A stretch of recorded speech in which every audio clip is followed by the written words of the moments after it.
করলাম। আজকে আমরা বানাচ্ছি গাইস, দেখো লাইম সোডা ওয়াটার।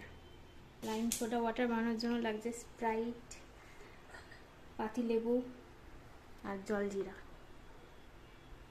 চলো বানিয়ে ফেলি। আস্তে।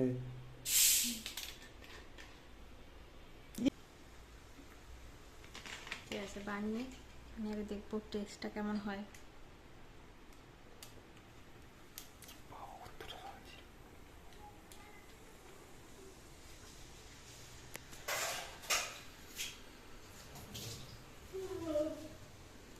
আর এর মধ্যে দেবো পাতিলেবু।